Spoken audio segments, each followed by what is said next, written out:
Tôi tên là Nguyễn Thành Chí. Hiện tại bây giờ đang làm ăn và sinh sống tại thành phố Rovaniemi. Trong gia đình có 5 đứa con với một người vợ. Minun nimeni on tohtori Nguyễn Thành Chí. Asun tällä hetkellä Rovaniemellä ja työskentelen ravintola Himo aasialaisessa ravintolassa.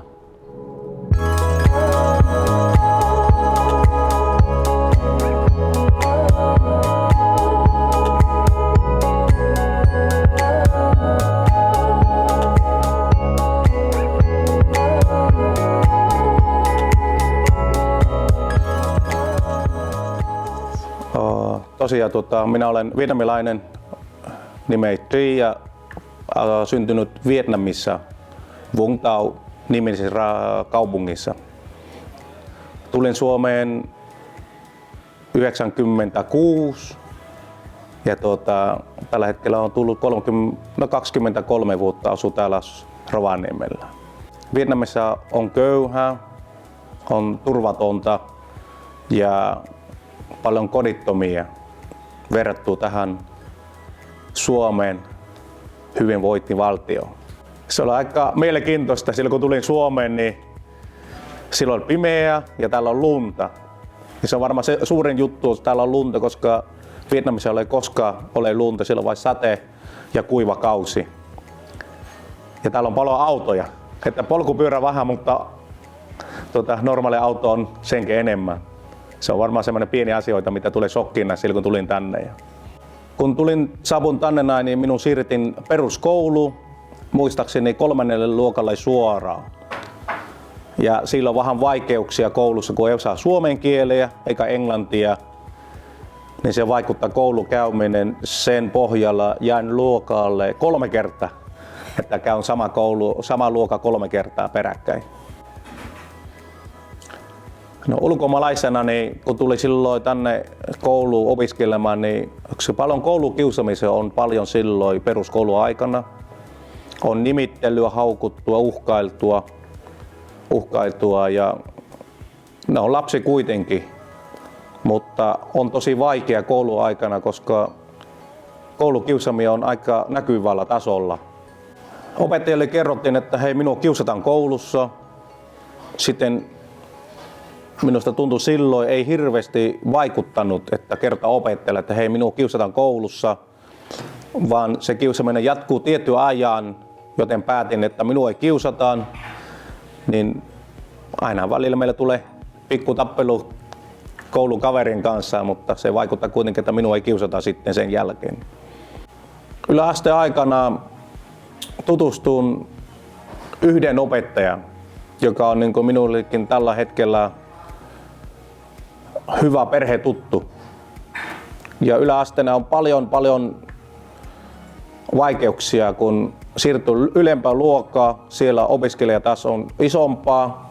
Ilman opettajia, kenen tutustun kouluaikaan, ilman niitä tukea, ymmärtäväisiä, ymmärrystä, niin en usko, että saan koulu käytty läpi.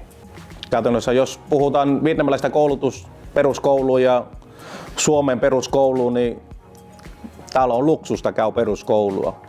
Täällä saa ilmaista käy koulua, ilmaista kouluruokka, ilmaista tarvikkeen, ilmaista hammashoito, kaikki muuta.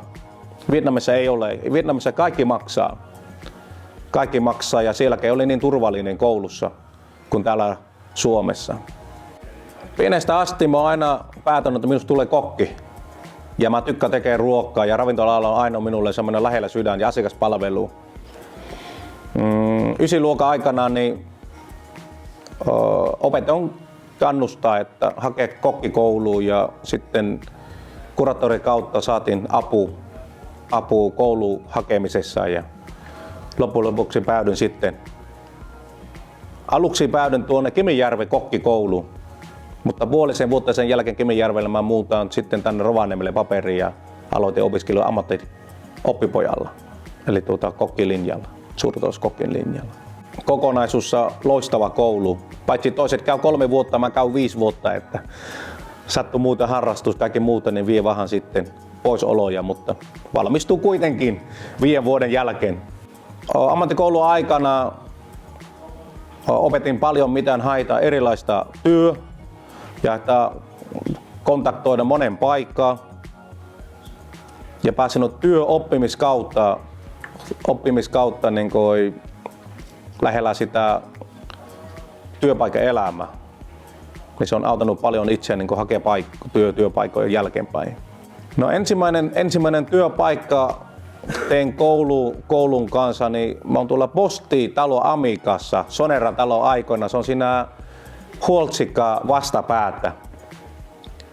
Sieltä tosiaan onko muistaakseni puolisen vuotta tekee siellä töitä ja siirryn sitten sitä seuraavaa joulua Hesburgeritöihin. Ja siellä vannettiin 4,5 vuotta hampurilaisia ja myös toiminut ravintolapäällikköön ja kouluttajana. Ja siellä sitten siirryttiin sitten Lapin urheiluopisto Santasportti.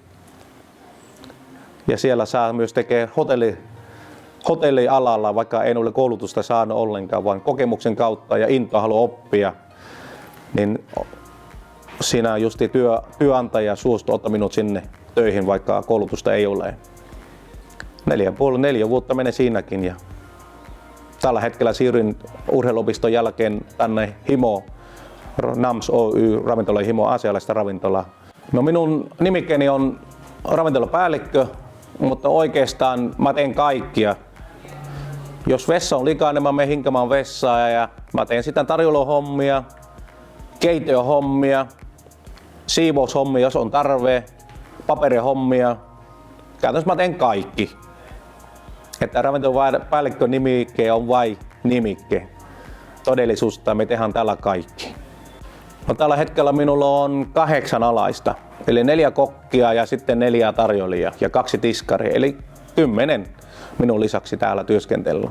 Minun pikkuveli on töissä täällä ennen minua, ennen kuin mä tulin tänne. Hän on vakkana aikaa, eli 4-5 vuotta sitten. Että käytännössä mä tulen vain tänne töihin ja hän on käytännössä minun oikea käsi, joka myös tekee sitten vuoropäällikköhommaa ja tuuraa minun sitten, kun minä olen poissa. Veljekset töissä. Himopaikka on tämmöisen aasialaista ravintolaa. Me tarjotaan sussit, erilaista niin kuin aasialaista wokit.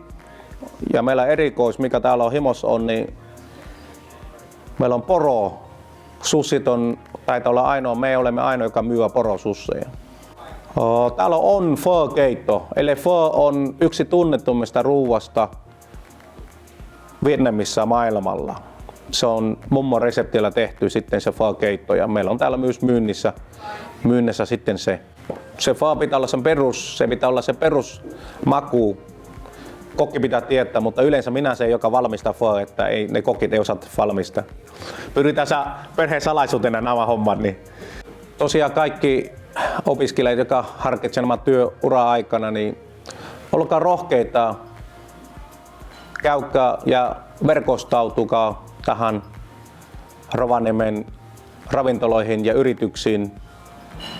Te pitää lähteä liikenteeseen, jos te jäätte paikalla, se työpaikka on vaikea, tulee teidän tykö. Ole rohkea, ole oma-aloitteinen ja ole oma itsensä. Kiitoksia.